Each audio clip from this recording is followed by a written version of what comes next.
Hello, everyone. I'm Renata Steele, News Director here at WENY News in Horseheads, New York. And tonight we are having a roundtable discussion about the Electoral College. The 2020 election is coming to a close, the election being held in November. Now all of the electors are going to be coming together on Monday, December 14th, and making things official as President-elect Joe Biden will officially get the electoral votes to become our next president and be inaugurated later in January. We have a panel of guests here with us tonight, starting with Dr. Jim Twombly, who is a political science professor at Elmira College and has been WENY's political analyst for a number of years now, over a decade. And we also have on our panel this evening, Dr. Lisa Parshall, who is a political science professor at Daemen College in Amherst, New York. And we're also joined by Denise King, who is a retired political consultant and has also held many leadership positions in politics over a number of decades. So Denise, thank you for joining us. Well, and you are actually a former elector, and we're going to get to talk to you about that in just a little bit. But first, I want to learn a little bit more about each of you. So Jim, we know you for so long. You're part of our team here at WENY, but not everyone may be familiar with you. Could you please tell us a little bit about yourself? Well, in addition to being the political analyst at WENY, I'm a professor of political science at Elmira College. I've been there since 2005. My interests are in the executive branch, executive politics, the presidency, but it's wide-ranging in politics. And I actually have also been, in my past life, a political activist. I've run for office. I've been a member of the New York State Democratic Committee in the past, and a county committee member in, God, I've lost track of how many counties in New York State now. The nomadic life of an academic takes you around a bit. So yeah, I've done both. I've done the professorial side and the practical side. Okay, and then Denise, I will go to you next. Tell us a little bit more about yourself, please. So I am a retired middle school teacher by trade, but I've actually had a second career in politics. So that has given me the opportunity to be involved at every level of politics, from the local right up through the national. I've served on the Democratic National Committee, been on the Rules and Bylaws Committee there, served on the Platform Committee. In 2008, I guess I have to say that my teammate, the person that I worked with on the platform in Pittsburgh, was Kamala Harris. So seeing her now become the person that will be voted on by the electors to be vice president is just kind of a nice personal experience for me. But so my politics is of the practical nature because I was a math and science teacher. So I guess for me, it's given me the opportunity to do something I believe in, which is really take on the responsibility of being informed and an active citizen. All right, wonderful, thank you. And Dr. Parshall, you are also a political science professor. Tell us a little bit about your background, please. So I teach political science. So I specialize in American politics and judicial politics. And I am the immediate past president of the Northeastern Political Science Association. And I also serve as an officer along with Dr. Twombly on the New York State Political Science Association. In addition to that, I'm a public policy fellow at the Rockefeller Institute of Government in Albany, New York. And so in 2018, I wrote a book on reforming the presidential nominating process that looked at the consequences of front loading in the national primary solution. So I've been interested for a while in the kind of trend of democratization of our presidential selection process. Okay, thank you so much. So we are talking about the Electoral College today ahead of the vote on December 14th. So Jim, I want to start off with you because we basically know what the Electoral College is and the function that it serves, but a lot of people may not know much more beyond the surface. There's that magic number of votes that the president needs to get on election night, or in this case, some days later, to secure the presidency.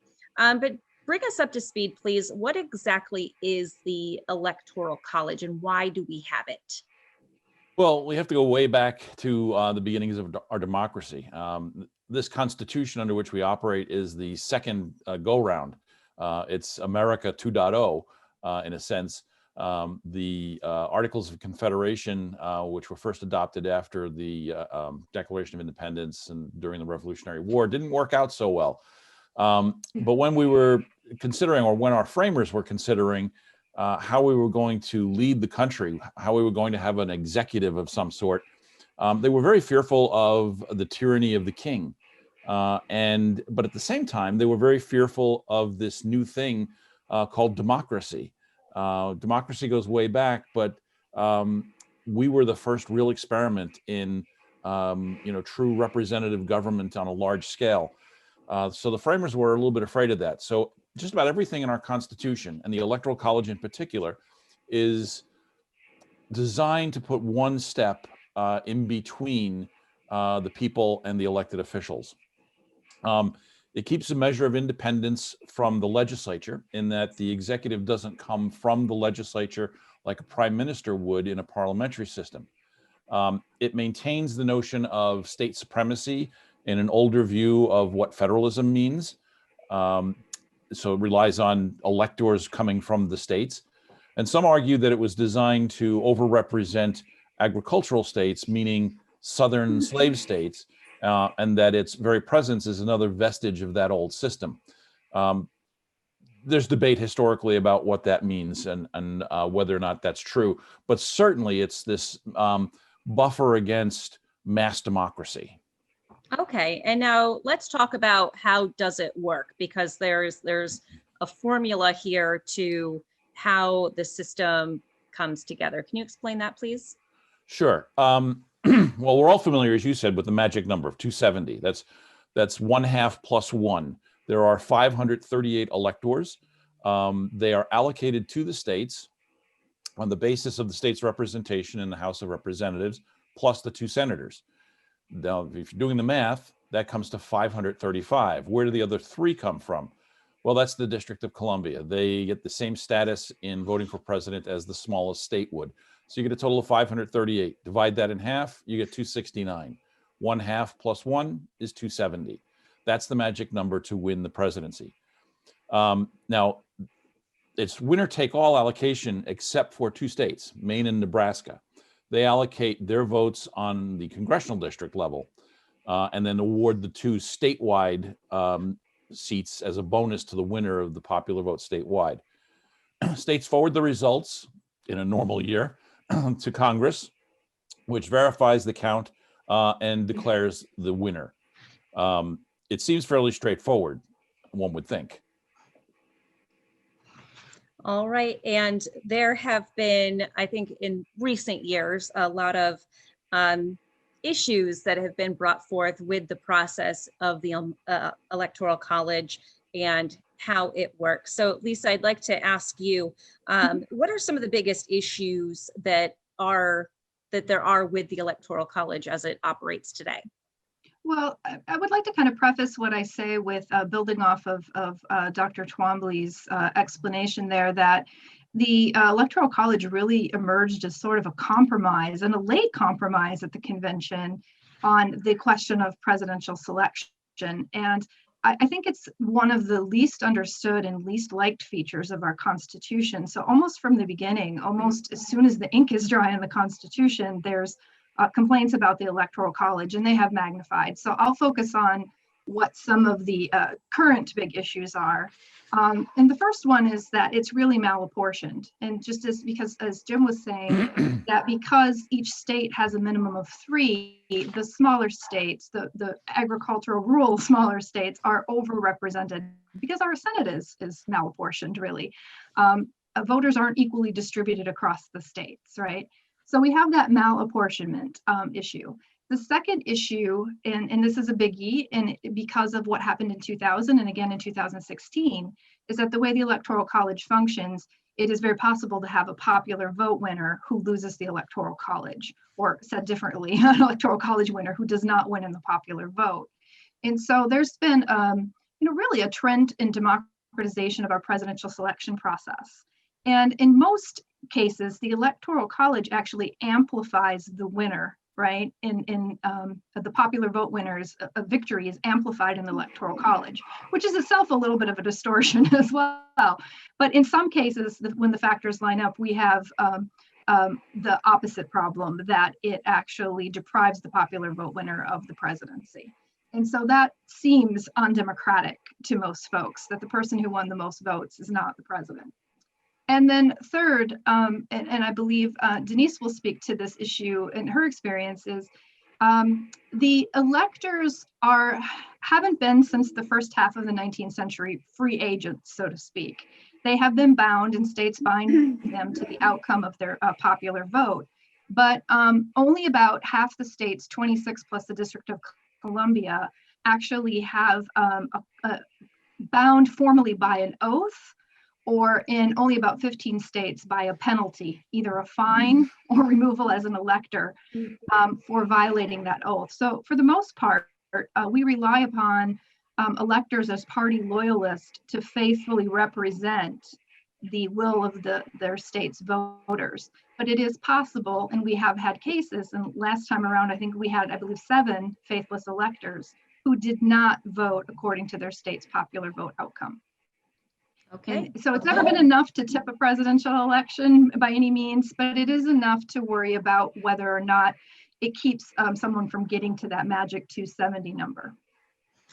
All right, and that leads me to you, Denise. You have served as an elector in more than one election, so you've got some experience here with this particular matter. So my first question for you is, how did you get to be an elector in the first place?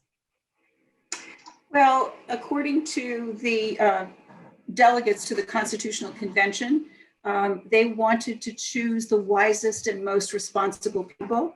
So I assume that the state party leadership in New York decided that I was one of the wisest and most responsible people at the time in 1996 and 2004 to be chosen to be an elector. Actually, we in New York within the Democratic Party have tried very hard to be representative of diversity, geography, gender.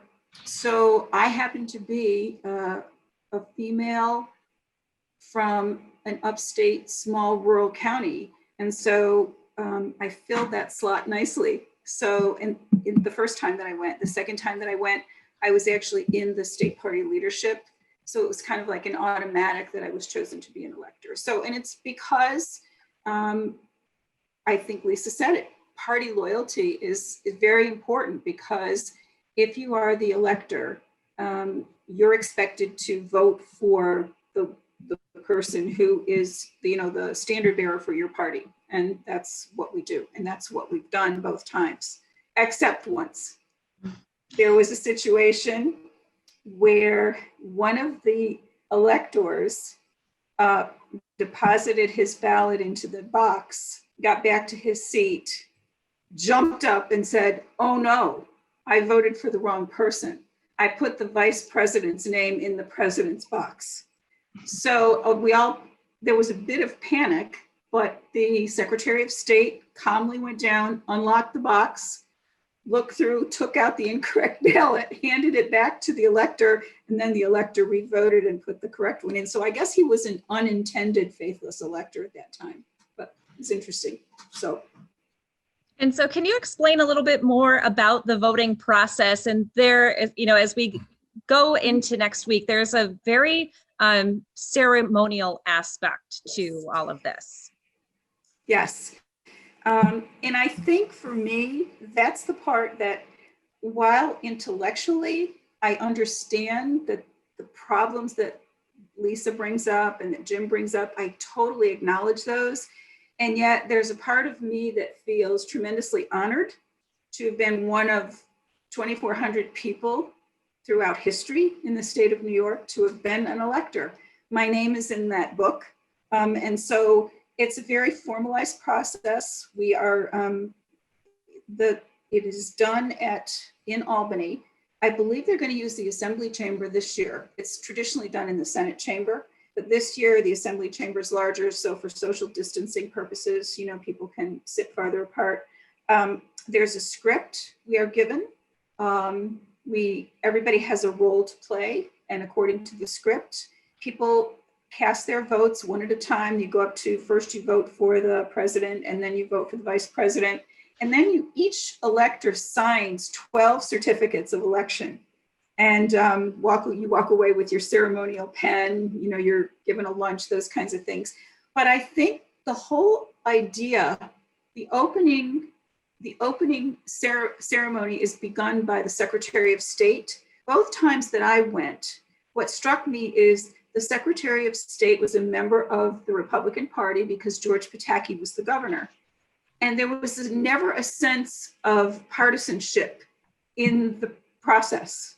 We were all there to carry out what the Constitution prescribed as the duties of the electors, as was the Secretary of State of New York, even though he was the opposite party to us. And I think if you look at what's happening today, it just doesn't feel like that respect for the process and the ceremony and the history of the institution is there. So I was really struck by it. And the first time I brought my son, who was a history teacher, and it was a really, really awesome experience for him too, and it's something that we shared together. And then we got our Electoral College t-shirts, so that's kind of fun too. So yes. And so that kind of brings me up to where we are in 2020.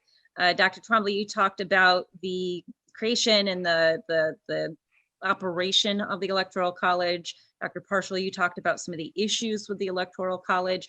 It's now 2020, and this election was anything but normal, I think, straightforward.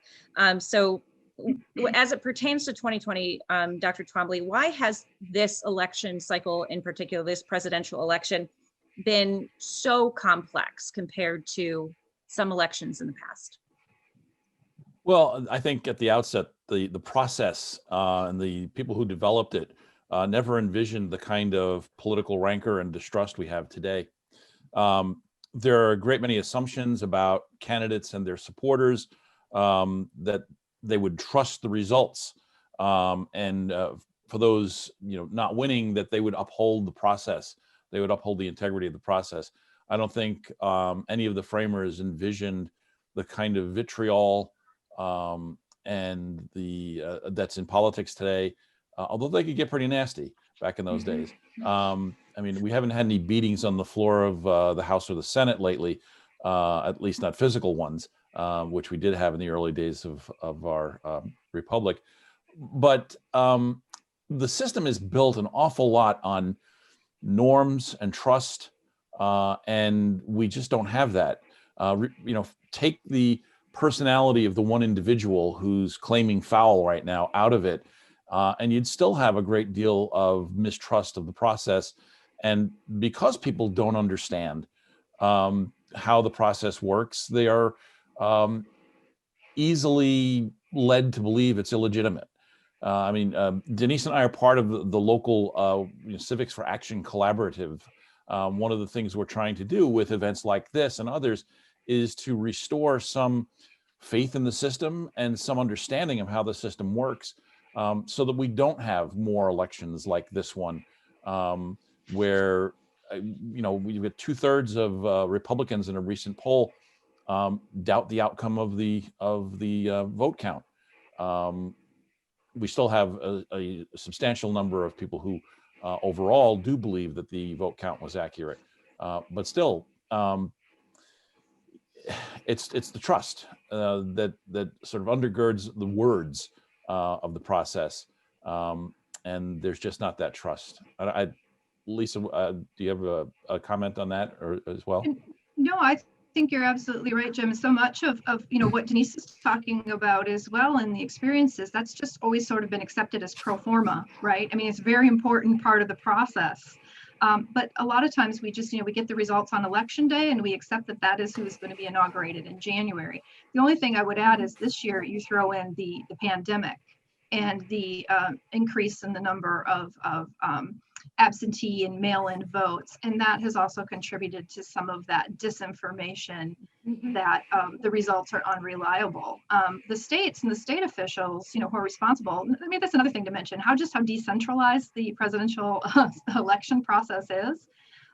One of its drawbacks is that decentralization, but it's also its great strength. And when the states tell us that these are the certified results, and those certificates are sent into the archivist, and this is what determines which slate of electors goes to cast their votes. Most of the time, we just, accept that. And this year, with those combination of distrust and the pandemic, and I believe the President of the United States rhetorical attacks on the process, it's sown a level of disinformation and distrust that we've never seen. And most of the states, if not all of them, have now certified their results at this point. There's been many legal challenges, even still ongoing, to either throw out a number of ballots, order a recount, get everything kind of overturned in some states, even though the results have been certified. Correct. What does it do to our democracy, Dr. Parshall, if we can't trust in the electoral system, that if people feel they can't trust that this is a protected process? Well, it's terribly damaging, right? Incredibly damaging. I guess one other thing that I would point out that connects back to what we're saying is that there's a misnomer, I think, that these electors are sort of free agents, and that their will can simply be overturned by the state legislature. The Constitution leaves the time of choosing the electors to Congress and the manner of appointing electors to the states. But I think most constitutional law scholars would say that the manner of choosing electors has to be spelled out in the processes and procedures and laws of the states in advance of the election. And the procedures and processes, the manner that is set up is that the slate of electors chosen is determined by the popular vote winner. So those who are hanging their hat on this argument, I'm curious to see what Dr. Twombly has to say about this, but I think those who are hanging their hat on this argument that state legislatures can simply retroactively displace the will of the voters and appoint their own slate of electors really misunderstands what it means, first of all, due process and equal protection and the fundamental right to vote, but also what it means when the Constitution says that the manner shall be prescribed by the state legislature. Means that there's policies, it's constitutionalized, it's codified in the electoral laws of the state before the election. It's not subject to retroactive change at the political will of the majority of the legislature. I think you're absolutely right. And at least I think it's that hook you're talking about is a very, very tiny hook where it's that they're going to hang their hat on. And it's that notion that the state legislatures can step in if a slate of electors has not qualified. And that's what they're going for, is they're trying to sow this doubt and discord to make it appear as though there's illegitimate electors in the 4 states, Wisconsin, Michigan, Pennsylvania, and Georgia. Enough doubt that these electors were not elected in the appropriate way, that they can hang their hat on that. Well, then they're vacant and the state legislature can step in and appoint. Well, they're out of time. They can't do that. The best they can hope for now is disqualify those electors and say that nobody has qualified with 270 Electoral College votes, and the House of Representatives decides. Right, and the hook becomes even more slender, correct, Jim? I mean, there's really 6 states that we've seen the electoral challenges in that Denise referred to, and I think the record in those states now is something like the Trump administration has won 1 out of 55, and it's a very small victory that they won. But their hook of why they're focusing in on these 4 is even more narrow than that. It's that in these states, part of the pre-election procedures were also weighed in by the Secretary of State or the state Supreme Courts. And so they're hanging their hat on that, again, slender hook already, and then the even smaller sliver of it that says because the state legislature didn't prescribe it, they can reverse it by will.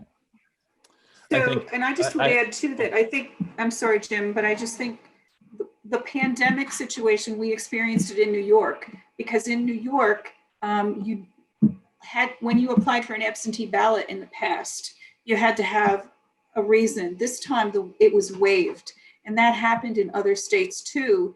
So more people voted by mail. And so therefore, and it's kind of like the person that's protesting the loudest created the problem for himself because he didn't deal with the pandemic, and it drove people to vote by mail. The one thing I wanted to add here too, though, the second time around, when I went and voted, I knew that I was voting for two people who were not going to be president and vice president, okay? But I also knew that I was voting to respect the choice of the New Yorkers. New York chose Kerry and Edwards, and that choice is on the record now for New York, just as all the other states that chose, their opponents is on the record for them. So for me, there's still a sense of your voice being heard, and I think in those states that they're claiming that are being contested, especially I believe Georgia now has done 3 recounts, and they are insistent that those results are certified. And the margins in some of the other states are quite large. So especially Michigan. So I think that you need to learn to understand that in an election, when the winner is chosen, the people have spoken, whether they spoke and they sent their votes to the electors like they do in this country, or whether it's by popular vote. My sense is every 4 years, the people who lose the election complain the loudest and the longest. But I do think that we need to work something out so that every 4 years we're not complaining about the Electoral College. And I defer to Jim and Lisa on that one because they know more about how it can be fixed because of the fact that it is in the Constitution. I do want to ask you though, Denise, because you have gone as an elector one time for the party that you were an elector for won, and another time they did not. So as an elector and you were there to represent a party and vote on behalf of that party, but what kept you from changing your vote in either situation? You talked about, going there to do what you were chosen to do and following through with that, but we also have the reality of faithless electors. So can you talk a little bit more about that process from an elector perspective? Well, I think I'm probably not, I'm not your average elector because I was intimately involved in both of those campaigns as well. So for me, having, been part of those campaigns for those particular candidates, there was no question that I was going to be a faithful elector. I do know, though, that there was a group of folks in 2016. In fact, there's a person that I know from the state of Pennsylvania who was part of that group, and they actually tried to persuade electors to be faithless electors and not vote for Donald Trump. They had a nationwide effort going. They managed to persuade, I think, a few people to not vote for him, but it didn't really work as they planned. And they were concerned that this time around, people would try to go to individual electors and try to persuade them to become faithless electors, either through intimidation, which seems to be a favorite tool of people today, or just basically, a legal process like is being used with supposedly the state legislatures. But I think we have to clean up our act so that in 4 years we aren't presented with the same problem again. So, if you could just follow up on that too, that what Denise is referring to with those 7 electors who were trying to start a stampede or a movement. In the aftermath of that case challenging the states that bound their electors through penalty, that case was heard by the Supreme Court just this term. And the court there did uphold that states can, in fact, bind either through a penalty, either through a fine, or by replacing faithless electors. So again, what that tells me is that electors are not really these free agents that can be untethered from the outcome of the state's popular vote easily.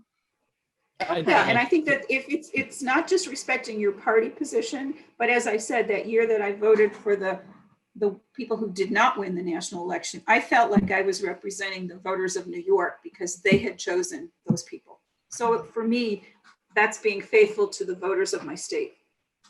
I think one of the important things here to understand is, absent the law in a state, and absent an actor like Denise, who was a party officer, what bound electors was, again, that notion of trust, faith in the system, faith in their party, and any faithless elector was really symbolic of a party that had chosen an elector incorrectly. They were trusting this elector to vote for the party's candidate, and the elector didn't. But we should also point out that aside from 2016, I don't know what the exact numbers are, but it's a very high percentage of the electors that did vote faithlessly. A, never affected the outcome. We know that's a certainty. B, they were individuals who cast a protest vote. They were either on the losing side and wanted to vote for somebody to make a symbolic statement of one sort or another, or they were on the winning side with a sufficient number of votes that they also wanted to make some sort of a statement. So it was not a question of the electors trying to change the outcome in any way. They simply said, oh, there's enough votes to determine the outcome. I can be the free agent that Lisa's referring to, but it's a limited sense in which they're being a free agent. It's just they're making a symbolic protest. But they also know, if it was 270 to 268, the 270th elector for a candidate is not going to bail and throw the election to the House of Representatives. They're going to be aware of that. And so I'd like to talk about some proposed reforms to the Electoral College. I think this was more of a discussion 4 years ago, or a sticking point for a lot of people, where the candidate who won the popular vote did not win the Electoral College. And that sparked a whole lot of discussion. That wasn't the situation this year, but there has been some talk about what can be done. Do we need the Electoral College? Can there be reforms? So Dr. Parshall, I'd like to toss that question to you and discuss what some of the reforms are that have been floated for the Electoral College. Right. Well, I would sort of break the question into two. And the first question is, if you don't like the Electoral College, how can you go about replacing it? Because as Denise said, it is in the Constitution. So there's really two main avenues to replacing it. One is to amend the Constitution. That is very, very difficult. There's been over 700 proposals to either abolish or revise the Electoral College in some way.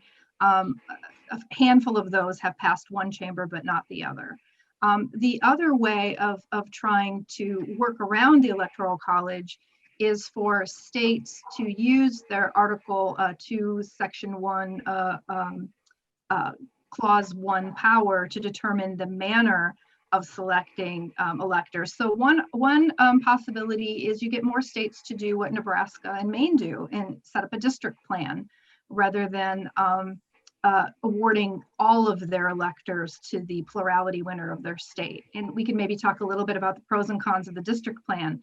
Another idea is that states could decide in forming a compact with one another, and there is an active effort underway that has about 15 states, I believe it is, but they're about 196 Electoral College votes combined they represent. And the compact says if we can get to enough of us to equal 270, we'll make a compact that however our state votes, we will cast our Electoral College votes for the national popular vote winner. Some constitutional scholars have said that would probably work as a workaround. States could do that. But again, this requires coordination from the states. And for a lot of reasons, there are pros and cons to all of these approaches. And for a lot of reasons, it's difficult to get the critical mass of states you would need to work around it. Jim, would you like to add on to any of that? Well, yeah, and I think talking about the pros and cons of the district system that Maine and Nebraska use, Lisa can correct me if I'm wrong on this, but I recall seeing a number of years ago a couple of studies that demonstrated that the district system often resulted in a switch of the popular vote versus the Electoral College vote winner. So the cure was worse than the disease.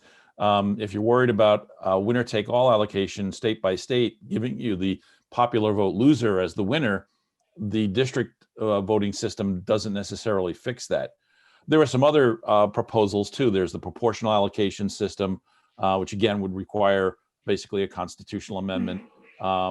There was the automatic, you eliminate the electors and you just automatically assign the Electoral College votes as points. So you eliminate the quote unquote faithless elector. But I recall doing a number of times in class, I have the students do the math. We add up all the Electoral College votes ever cast and the number of times that an elector has been faithless, and it's way, way less than 0.1%. That's 0.1%, not 1%. So again, why have a solution to a problem that doesn't really exist? More dangerous if you can get a groundswell like the attempt in 2016. But the number of times that it happens, why go to the effort of fixing a problem that doesn't really exist? But those are some of the others. And of course, my favorite is to just get rid of the Electoral College and replace it with ranked choice voting. One of the positives of the Electoral College, as Lisa alluded to it before, is that it imparts a sense of majoritarian status on a candidate that is simply a plurality vote winner. Bill Clinton both times got only a plurality of the votes in terms of the popular vote, but he could point to his large majorities in the Electoral College to give him some political credibility. The Electoral College imparts that, and if you don't have it, if you just get rid of the Electoral College and just say, well, whoever gets the most votes can be president. Imagine a scenario with 4 or 5 candidates, viable candidates for president, and you elect a president with 28% of the vote. Ranked choice voting, which allows you to pick a second choice candidate. So if a candidate finishes third or below, their votes are automatically transferred to the voter's second choice. It creates a system where you have a majority president in spite of the fact that you've gotten rid of the Electoral College that imparts that credibility. Okay. Any other topics that the three of you would like to touch on before we wrap things up? I'd like to ask Denise a question. Okay. Well, I mean, we talked a lot about the ceremony and the pomp and so forth of it. And yes, I witnessed the 2004 New York Electoral College vote as well. Yes, you get to bring a guest. I brought Jim. In case viewers didn't know, full disclosure, Denise is my wife. And we met through politics. But in terms of the pomp and the circumstance and the ceremony and all of that, as a political activist and not necessarily as an elector, what merit do you see in that as providing, I don't know, something that binds the population? I don't know how to frame this into a question, so maybe just if you could comment to that. I'm not sure what you're looking for. I'm sorry. You mean in terms of your political support? How important is it? How important is it that we have that little ceremony where each elector walks up and puts one piece of paper in one box, and then later on walks up and puts another piece of paper in another box? I mean, it might seem to the casual observer who's watching us on this video, it might seem, well, that's kind of silly. Why do we have to waste all that time in that ceremony? What's important about it to you? So for me, I think it was in one of the ceremonies, I got to escort the person who was elected the president of the Electoral College that day to the podium. And when I walked back and I looked up in the gallery, and it was populated with all ages of school children. And as a teacher, for me, knowing that these kids actually got to be part of the process was really important. And I think as long as we have the Electoral College, I think what we need to do is let more people know about what really happens there and not always talk about the downsides. Try to make people understand that it has a place. And as I said, again, I think that it's part of civic responsibility. And that's kind of how I looked at it. And seeing all those young kids, just kind of watching the whole thing happening. I think it should be, I hope it's televised in every state. I think it should be, so that people could watch it, especially since so many people are staying home today. It would be great if everybody watched it and actually got to see that it meant something. For me, that's the biggest missing piece about politics today, is the lack of respect for tradition, the lack of respect for all of those things that go into making our country different. Sometimes they're messy, sometimes they're not always, they don't always work. But I would like to see the institutions of government function again. I'd like to be able to see that, because I think we're really stuck right now. And I think this is just one way to get us moving forward. I really hope that everything goes well on Monday. But I have to say, seeing what I've seen and what we've witnessed over the last several years, and the attack on institutions and the lack of respect for them, I do worry that there could be some situations on Monday that are unpleasant at these gatherings of these electors in the states. I think that's excellent. And I would just build off that and say there's also that last part, right? That happens on January 6th when those boxes are opened and Congress counts and announces the winner. And as Denise was speaking, I was thinking about, the disputed election of 2000, when Al Gore lost the state of Florida by 537 votes, and a decision of the US Supreme Court called a halt to that. And it was, as vice president, Al Gore who had to open those boxes and announce George W. Bush the winner. But that is a very powerful statement when our representatives in Congress, even if they are not happy with the outcome, and I don't think how you get any happier than Al Gore having to announce that ruling, that they are respecting the process. And that too is symbolically important. I'd like to get Lisa's comment too on something. We focused, and even in this conversation, we focused on things like the faithless elector and the popular vote loser winning the election and all of that. I was thinking, as we've been going through this process this year, that the disgusting underbelly of our system was exposed here in this process, not just because of those possible outcomes, but because of all of the steps along the way where somebody could mess it up, from the counts in the local boards of elections to the certification process in the state, and on and on. And Lisa, just your reaction to that observation. Well, yeah, but I would like to focus positively for a minute. In the middle of a pandemic, we had an election with the highest turnout rates in over 100 years. Back to when, Jim, the highest turnout would have been early 1900s, right? Mm-hmm. Highest turnout. You also look at who turned out.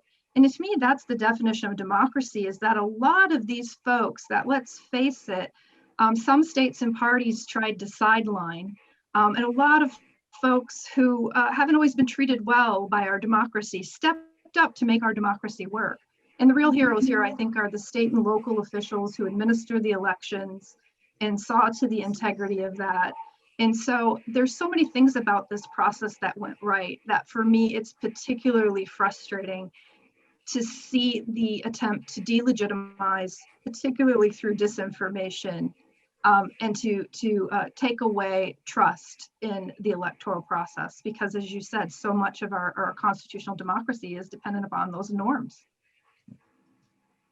All right, I think that is Denise. Great way to end. Yes. I think that's a perfect ending. Absolutely. Yes, upbeat. Yes, so on that note, I think that's where we will end our conversation. Dr. Parshall, Dr. Twombly, Ms. King, I want to thank you for your time to discuss the Electoral College and hold this roundtable discussion. We will wait and see what happens on Monday, December 14th, as they all come together to cast their ballot. And on behalf of the Civics for Action Collaborative, we thank you, Renata, and WENY for facilitating this conversation. Yes, thank you for having us. And thank you, Lisa, Thank for you. joining us. Yes, thank you. Yes, thanks so much. I'm glad to be part of it. I appreciated it. Thank you.